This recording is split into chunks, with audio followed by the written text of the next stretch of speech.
Welcome to English Audio Stories. Here, you'll improve your English by listening to engaging stories, fairy tales, and fascinating tales from around the world. Sit back, relax, and let's dive into today's story.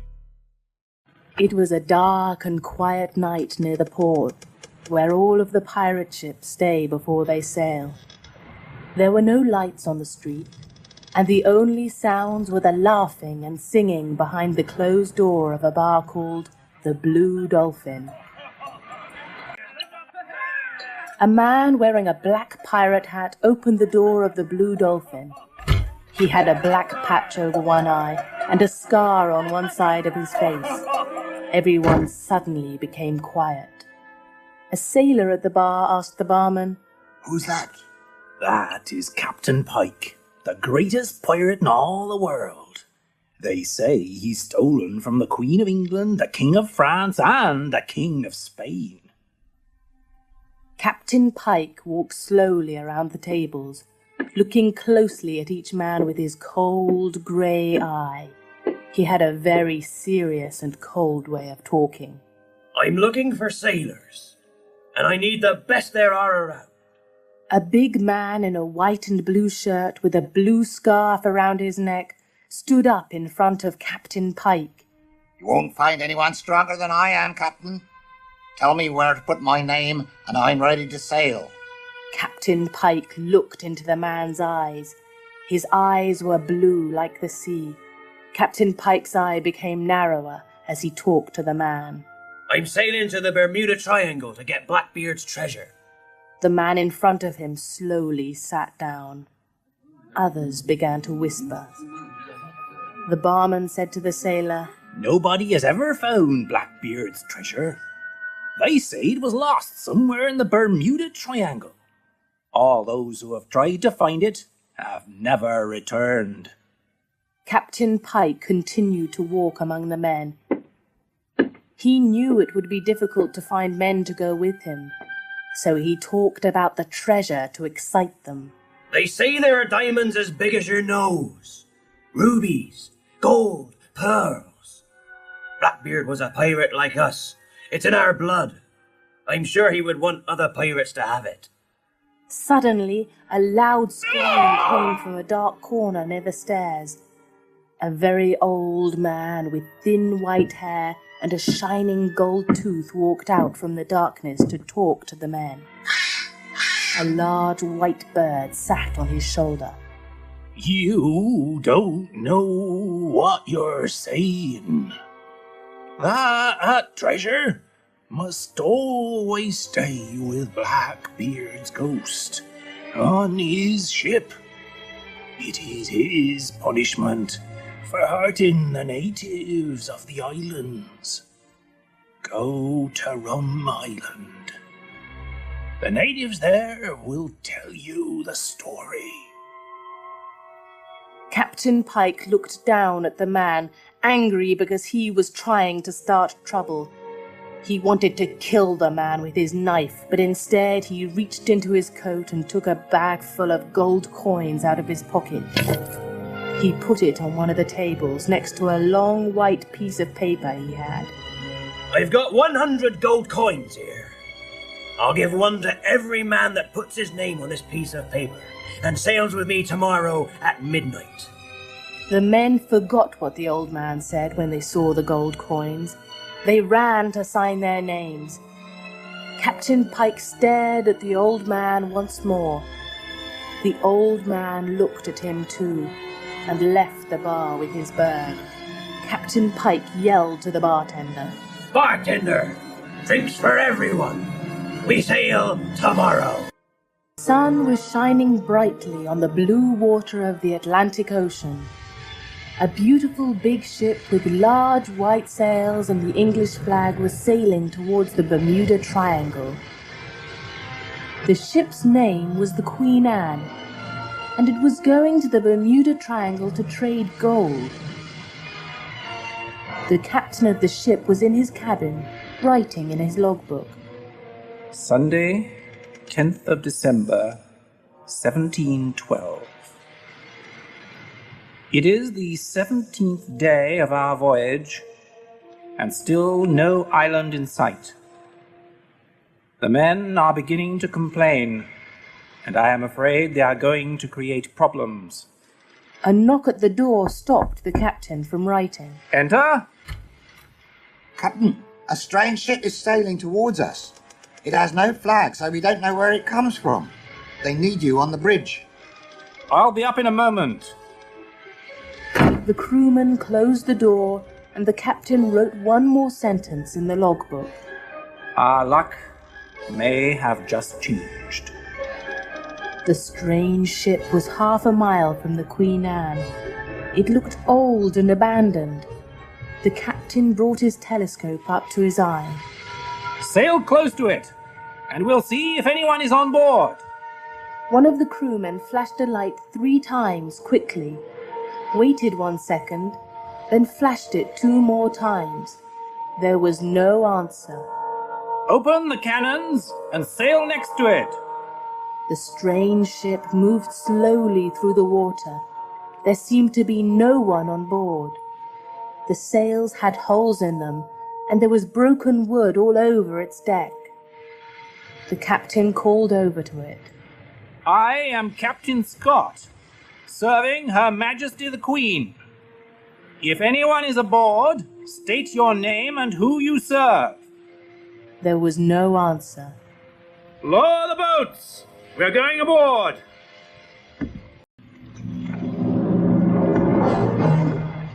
Captain Scott and 12 of his men rowed 2 small boats from the Queen Anne to the empty ship. A rope ladder was hanging down from the ship's side. The captain and his men used it to climb on board. There was no one on board. The captain and his men looked around the ship, but they found nothing. There was no one at the wheel, but the ship somehow continued sailing. I've never seen anything like it, Captain. Neither have I, and I don't like it. Let's follow it and see where it goes. They were ready to leave when one of the men saw a chest at the side of the ship under some old fishing nets. They took off the nets and broke the old black lock. Inside they saw beautiful shining diamonds, pearls and gold. The men were stunned into silence. The captain looked at one of the gold coins. It had the picture of King Edward VI on it. This coin is over 100 years old. It is not even in use anymore. What shall we do with it, Captain? I don't see why we should leave it here when there is no one on board. Close it, and we'll take it with us. When all the men were looking at the treasure, something like a black shadow came to the top of the stairs, going down to the cabins below. It stayed back in the darkness of the stairs until the men moved the chest to their boats. No one could see it, but the shadow was really a ghost that looked like a pirate. He wore a long blue coat and had a shining silver sword at his side. He had a red scarf around his head and a long, thick black beard. He followed the men to their boat and sat on top of the chest. No one could see him, but it was Blackbeard, and the treasure was his to watch. All the men of the Queen Anne were waiting on deck when Captain Scott returned. One of them yelled to the boats after he saw the chest. What have you brought us there, Captain? Another man answered. It's gold, and rubies, and diamonds. The captain didn't want the men to get too excited, because he didn't know if he should keep the treasure. That's enough. I want that treasure taken below with our own gold until I decide what we'll do with it. 2 men carried the chest below with Blackbeard still on top of it. A man named Stubbs spoke to the captain about the treasure. Will we give a little of it to each of the men for the long journey? I don't know. I've got a strange feeling about that treasure, but I'm not sure why. I think it's better to leave it alone for a while. But, Captain, we've been sailing for 17 days and we still haven't seen an island. The men need some encouragement. The men shall carry out their duties and be happy with that. They will get exactly what I promised them. The two men who carried Blackbeard and his treasure below put the chest down to wait for the captain. One of the men, Smith, sat on the chest to tie his shoe. The other was standing, smoking a pipe. Blackbeard stood and watched the men with a smile on his face. He knew they couldn't see him, so he knocked Smith's hat off his head. Smith thought the other man did it. What do you think you're doing? What are you talking about? You knocked my hat off. You're crazy. I was standing here smoking my pipe. The men were about to fight when Captain Scott walked down the stairs. What's going on down here? Nothing, Captain. The captain opened the lock on the door. Put it inside next to the Queen's gold. The Queen's gold was in a chest the same size as Blackbeard's treasure, but it looked new. The wood was clean and the lock on it was gold. Blackbeard's chest was old and grey. Blackbeard watched the men put the chest down. Smith stayed behind when the other man left. He opened Blackbeard's chest, took out some of the treasure, and put it in his trouser pocket. Smith, what are you doing in there? Come in, Captain. Blackbeard followed Smith out as the captain locked the door. The men on Captain Pike's ship were very different from the British sailors of the Queen Anne. They played cards all night, and if they lost, they fought with each other. They were only sailing to the Bermuda Triangle to find Blackbeard's treasure and steal anything else they could. Their ship looked like the Queen Anne, except for the flag flying above the sails. It was black, with a white skull and crossbones on it. This was the mark of the pirates. Some of the men were about to throw a man into the sea for cheating at cards when Captain Pike stopped them. What's going on here? Are you trying to kill each other before we find the gold? This one was trying to cheat us at cards. We can't have that, can we? That we can't, my friend. But we're waiting for a treasure much bigger than the one you play cards for. Put him in the stocks for a day, and let him think about things then. The stocks were 2 pieces of wood with 3 round holes in them. The men placed the prisoner's head and hands in the holes. Then they lowered the top and they locked him inside. He had to stand up the whole time. Captain Pike was standing next to his first mate, Santiago, at the wheel of the ship. Santiago asked him about the danger of finding Blackbeard's treasure. They say no one can take Blackbeard's treasure. Why do you think you can? I think that Blackbeard and I are the same kind of pirate. He wanted everything, and he knew how to get it. When I see that treasure, when I put my hands on it, there's nothing that can make me lose it. There was a pirate in a small seat above the sails, looking at the ocean through a telescope. This was called the Crow's Nest, and he was the first to see Blackbeard's ship sailing ahead of them. He whistled to the men below. Ship! Straight ahead! Captain Pike put a telescope up to his eye. He saw Blackbeard's empty ship, then yelled to the man who was steering. Go straight for it! This is what we're looking for! Captain Pike and some of his men went aboard the empty ship, but they couldn't find any treasure. Santiago thought they made a mistake. Maybe this isn't Blackbeard's ship. It could be a ship lost at sea. There's only one way to find out. Captain Pike went below to Blackbeard's cabin, and Santiago followed him. It was dark, and the captain had to light a candle. He walked with the candle to one of the cabin walls where there was a round old picture of a woman. She was a beautiful dark woman with large dark round eyes. Her black hair was tied at the back of her head, and she had a gold necklace with a round green stone around her neck. Who is it, Captain? It's a woman who was once the queen of one of these islands. They say Blackbeard was in love with her. They say she was the reason for his death. He came here to marry her and give her all the jewels he had. No one ever saw him again. And no one's ever found the treasure. This must be his ship. They went upstairs, and Captain Pike told his men to begin taking up the boards on deck to see if the treasure was hidden and where. While the men were doing this, Pike saw a clear rectangular spot left by the chest after Captain Scott took it. The whole deck was grey and dirty, except for this one spot where the chest was for so many years. Stop! The men stopped searching and looked at Captain Pike. He raised his hand in the air and looked at the clean spot on the deck.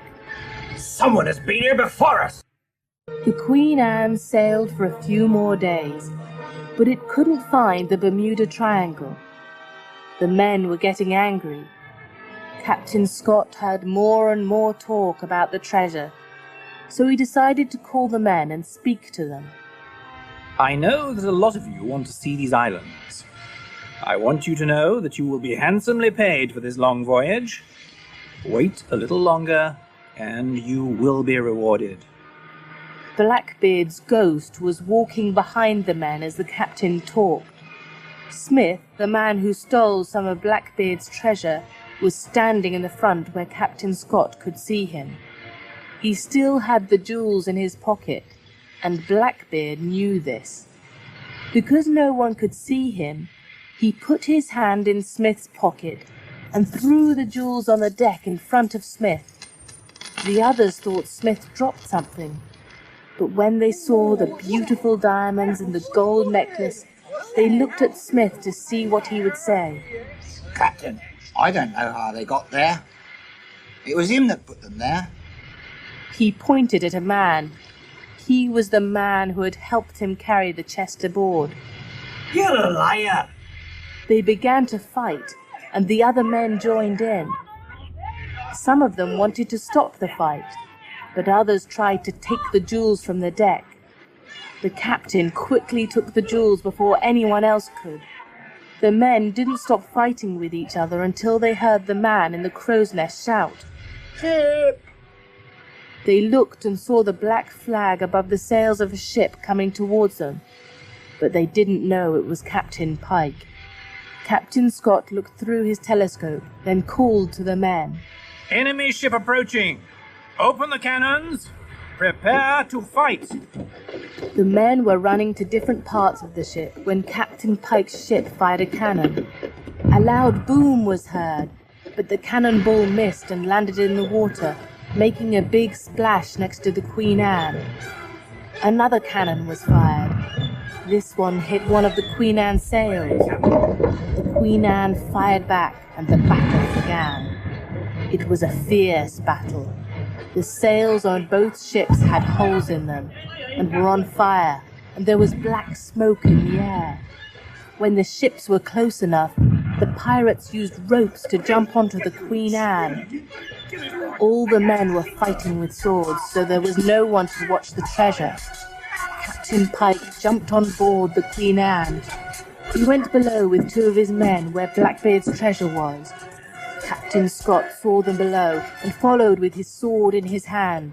Captain Pike turned to fight him. I know you've got that treasure, and I'm not leaving without it.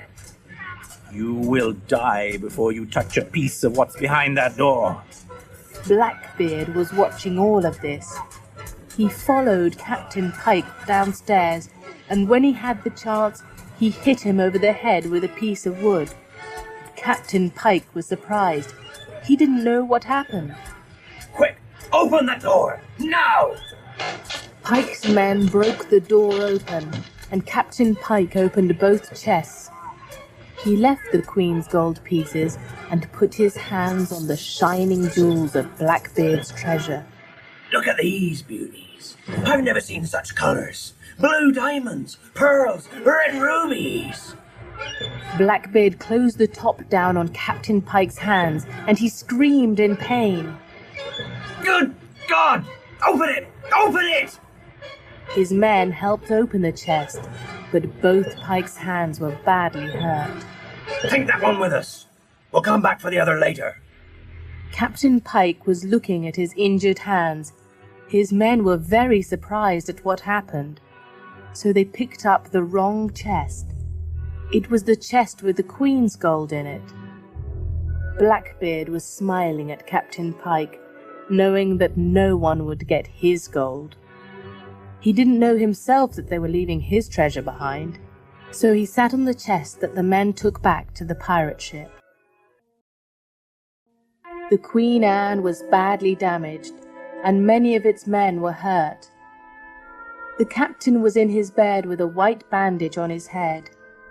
His first mate, Mr. Stewart, came to see him. Captain, the men have found the door to the treasure broken open. It seems Pike and his men took the Queen's gold, but left behind the treasure we found on that ship. How is the ship? And the men? Many men are hurt, sir. Our sails are badly damaged.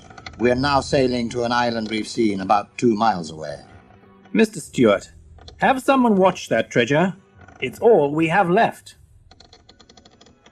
The Queen Anne moved very slowly with all of its sails pulled down. The men were sitting or standing quietly along the deck as the ship anchored, a half-mile from the beach. They were tired and hurt from the fight with the pirates. The sun was shining and the island looked beautiful, but the men were not interested. The captain came up on deck and began ordering the men. Lower the boats! I'm going to the island to see if we can get something to fix these sails.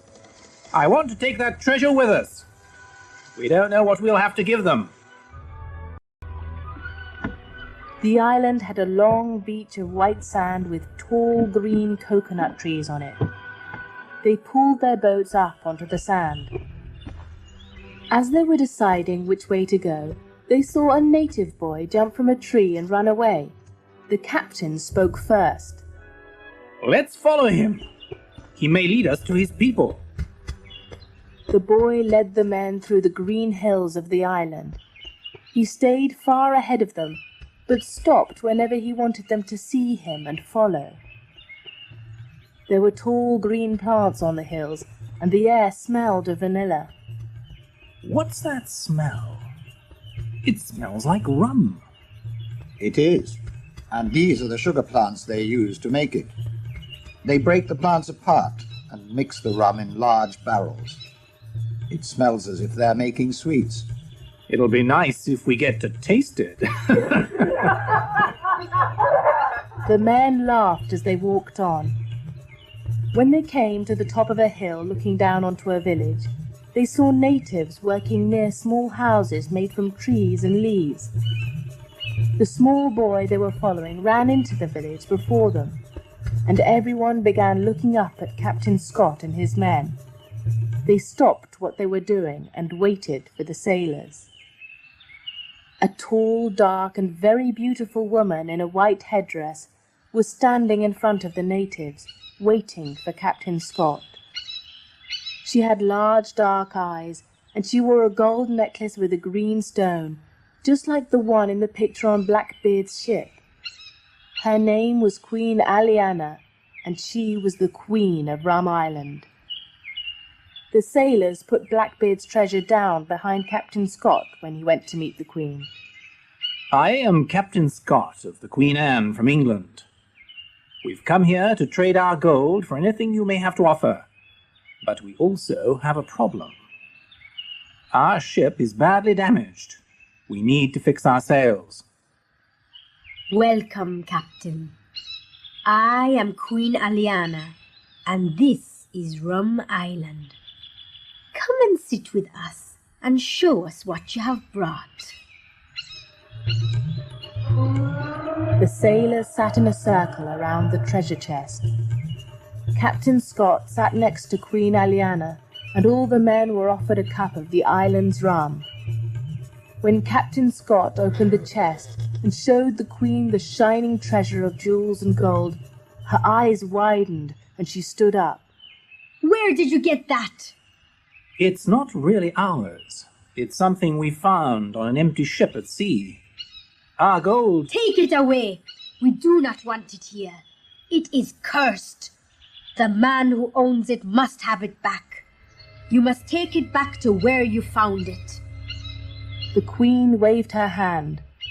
All of the natives left and went inside their houses, leaving Captain Scott and his men alone. Captain Scott did not understand what Queen Aliana was saying. He asked Mr. Stewart, "What do you think the Queen meant by saying the treasure was cursed?" Sir, these islanders have a lot of strange beliefs. I think we should listen to what they say and leave the island. "But we can't leave without new sails. Surely they can help us there." What do you suggest we do? "I'm going to have a talk with her. You go and look after the men." The captain knocked on Queen Aliana's door, then opened it. The Queen was sitting in a large chair with her eyes closed. She opened them when the captain spoke. "Excuse me, Queen Aliana, but I would like to talk to you." She did not say anything. "I don't know why that treasure made you so angry, but our ship..." The Queen raised her hand to stop the captain from talking. She stood up and walked to one of the walls of the room. She took a picture from it. It was a picture of the same woman in Blackbeard's cabin. Without her headpiece on, Queen Aliana looked exactly like her. She gave the picture to Captain Scott to look at. "It's a beautiful picture of you." It's not me, Captain. It's my great-grandmother, Queen Hanzani. She was once the queen of this island, and of all the islands in the Bermuda Triangle. She was a great and kind woman, but she died, sadly, at a young age from a broken heart. "Was her husband killed by one of your enemies?"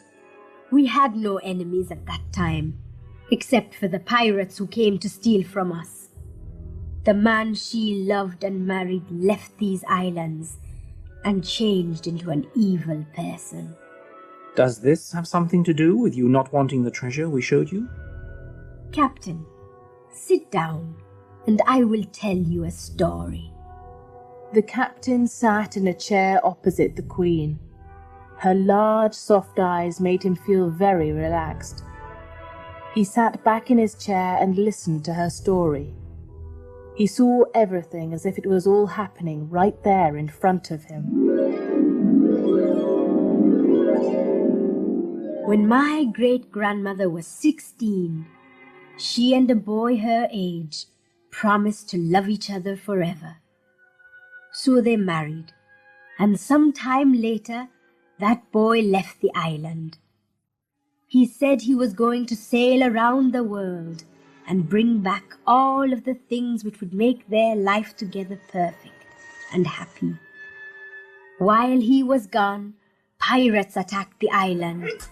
They killed Queen Hanzani's parents and stole everything they had. Many people died because they had no food.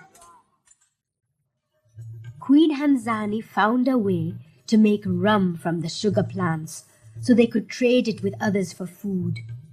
She made the island strong, and soon all of the people from all of the islands in this triangle began working together so that the pirates would never do such a thing again. Everyone knew the Queen did this so her true love would have a home to return to. Each morning, she would walk along the beach to see if his ship was coming, and each morning she returned a little bit more sad. When he finally returned, it was awful. He returned as a pirate with a chest full of stolen treasure. He wanted to give it to Queen Hanzani and take her away from the island to live with other rich kings and queens. She was furious. "Pirates killed my parents, and now you want me to touch stolen treasure." I did this for you, to make you happy. "Throw it into the ocean and live as we do, and I will be happy." Throw it into the ocean? After all the years I spent getting this, I was almost killed many times. If this treasure means more to you than I do, you keep your treasure. The Queen left him, and in anger he sailed from the island. There was a terrible storm. We call it the storm with the large face. The clouds were so large that they looked like the face of a man blowing onto the sea. The pirate ship was destroyed, and now a ghost ship traveled these waters with Blackbeard's ghost on it, watching the treasure he thought more important than love. My great-grandmother died in her sleep that same night. I wear this necklace to remember her. The pirate's ghost and his treasure are there to remind him, and anyone else who tries to take what is not theirs, that they will never be happy. You have that treasure, Captain, and you must take it from this island and put it back on that empty ship. Otherwise, you will never leave the Bermuda Triangle alive. When Captain Pike's men put the chest with Blackbeard's ghost on it down on the pirate ship's deck, Blackbeard stood up and saw that it was not his treasure. He opened the top, picked up the gold coins in both his hands, and threw them to the ground. The pirates could not see Blackbeard. They only saw the chest open itself, and the gold coins flying in the air and falling to the ground by themselves. The gold, Captain. It was flying in the air. Who opened that chest? The treasure. Where is the treasure? Blackbeard ran to the ship's side to see if the Queen Anne was still nearby. It was gone. He let out a loud scream, but no one heard him. His voice disappeared into the grey clouds that were beginning to cover the sky. It began to rain heavily that night. Santiago and Captain Pike were sitting in the warm yellow light of the captain's cabin below deck. How long will it take to fix this ship? 1 or 2 days, I don't know. We'll lose that English ship, and I want that treasure. But Captain, we've got the gold. Why do you want more? You don't understand. That treasure is more valuable than 10 chests of gold. It has some magic in it. There is a story behind it, and I think the man who has it is going to feel he has everything. Blackbeard was alone at the front of the ship, looking out at the dark sea. Everything around him was wet. The men had gone below deck for the night. Slowly the rain stopped and the clouds moved away. A full, shining silver moon appeared, lighting the sea in front of him. Blackbeard looked into its round face for a long time. It looked like a round ball, turning and turning. Then he thought it was more like a circle cut from a piece of paper. Suddenly, a face appeared in it. It was the face of Queen Hanzani. She closed and opened her big brown eyes slowly. She was smiling at Blackbeard. She looked to her left and Blackbeard did the same. He saw a light in the distance. The light was Rum Island, but no one knew it. The Queen's face disappeared, and Blackbeard ran to the bell near the ship's wheel. The man at the wheel was almost asleep when Blackbeard rang the bell and frightened him. Captain Pike, Santiago, and the other men ran upstairs. What is it? What do you see? The man at the wheel was still trying to wake up. I think it's a light. Captain Pike looked through his telescope. He saw the beach of the island in the moonlight. Then he saw a light coming from the Queen Anne. Santiago, tell the men to drop the anchor. We've found the treasure, and this time we're not going to lose it. The clouds came again to cover the light of the moon. The sea was dark. None of the British sailors heard the pirates rowing their boats towards the Queen Anne. Captain Pike and his men climbed the ship's side and surprised the sailors on deck. They attacked the sailors with knives, and Captain Pike went below deck. He kicked open the door to the treasure, but he saw that it was gone. Gone? Where is it? He ran back upstairs and threatened one of the sailors with a knife. Where's that treasure you had down there? Talk or I'll kill you right here. The captain took it to the island to trade with the natives. We needed something to fix our sails.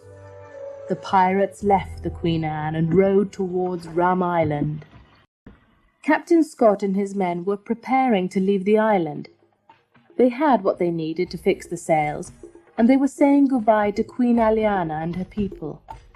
Torches were lit all around the village, and everyone was having one last cup of rum.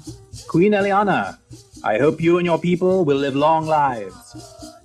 Everyone raised their cups, but before they could drink, one of the natives came running through the village. Pirate ship! Pirate ship! The natives all dropped their cups and began running to their huts. The Queen looked at Captain Scott. You see, the treasure is cursed. Wherever it goes, bad luck follows. We have enough men here to fight these pirates. We won't let them destroy your island. We have a lot of experience fighting such men, but you can help by letting us use that treasure. Don't worry, you'll get it all back in the end. The natives kept their rum in wooden barrels near a small lake next to the village. They took all the tops off the barrels to let the smell lead the pirates to where they were. When the pirates arrived, they saw Blackbeard's treasure chest in the middle of a large circle of sugar plant leaves. Queen Aliana was standing outside the circle, holding a torch. Captain Pike saw the chest first. There it is! Take it!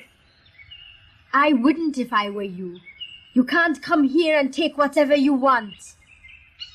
Who are you? I'll do what I want. Captain Pike and some of his men walked over the sugar leaves towards the treasure. The leaves had rum on them, and Queen Aliana set them on fire with her torch. The pirates and the treasure were in the middle of a circle of fire, unable to move. You see, Captain, your eye for treasure has kept you from seeing what you should see. It's always the same with such men. Captain Scott, his men, and the natives came out from behind the trees and houses to fight the pirates. They put out the fire, and Captain Pike, with his 6 pirates standing next to the treasure, took out his sword. I'll fight to the death for this treasure. No one will have it if I can't.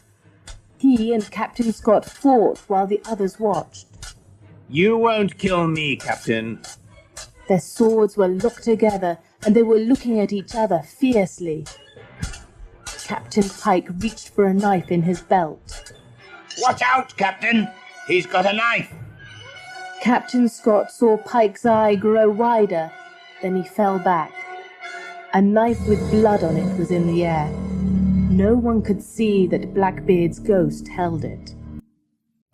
Blackbeard dropped the knife to the ground. Look! The knife! It moved by itself! It's the curse of the treasure. It's a message from Blackbeard. No one could see the ghost except for Queen Aliana. She had her great-grandmother's eyes, and those eyes would always be able to see him. She walked towards him, away from the other men who were preparing to take the pirates to the Queen Anne as prisoners. When you return to this island, you always bring unhappiness to a woman's heart. First it was my great-grandmother's, and now it is mine. Have you thought of this in all those years while watching that treasure? How could I forget? I can never die and be peaceful. I always remember what I did by looking at that treasure. But you can do something good now. You can keep others from touching it and making the same mistake you did. Now, I can't keep people from coming onto my ship and taking my treasure.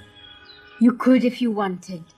If there was never any treasure, you would have lived happily with Queen Hanzani. Now you still have the treasure, and you're still unhappy. But that is what I was told to do. Watch the treasure to pay for my mistake.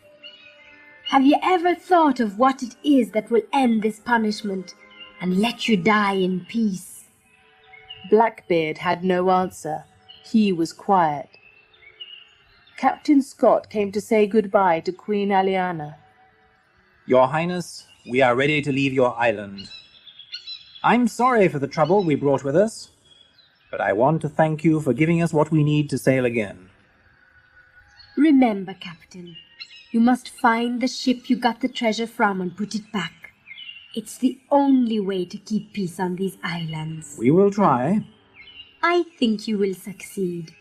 And remember the story I told you about that treasure. Taking what is not yours can never bring you or the ones you love any happiness. Captain Scott and the others rowed back to the Queen Anne, and soon it was sailing again through the Bermuda Triangle. Blackbeard was standing at the ship's side. He was looking across the wide blue sea, thinking of everything Queen Aliana said to him before he left Rum Island. He was always saying the same thing to himself. If there was never any treasure, I would be happy. Suddenly, Blackbeard's old empty ship appeared, sailing along the shining blue sea. The man in the crow's nest shouted to the captain, and he put his telescope to his eye. Stubbs, sail straight for that ship. We're going back on board. Blackbeard was walking nervously back and forth as the men put the treasure chest into a small rowboat. He sat on top of it when they were ready to leave and rowed towards the empty ship. Captain Scott told the men to leave the chest where they found it. Before the sailors left, Captain Scott looked around the old pirate ship. And this is what you get for wanting all the riches of the world. Blackbeard was standing next to him, listening. It was the last thing that was said on that ship. The Queen Anne began to sail away when one of the sailors shouted, Look! Everyone turned to see Blackbeard's chest rising in the air over the sea. They thought it was moving by itself, but it was Blackbeard moving it. He threw the chest into the sea, ending the curse he had to live with. The sailors of the Queen Anne saw the shining gold on top of the water for one last moment. Then it sank into the sea below. When the chest had disappeared into the water, Blackbeard's ship began to break apart and sank into the sea. The sailors' eyes all grew wide as they saw the ghost of a pirate in a long blue coat, with a black beard and a red scarf around his head, fly up into the clouds of the sky. Captain, what in the world was that? It was the ghost of Blackbeard. It seems that he has finally found his peace.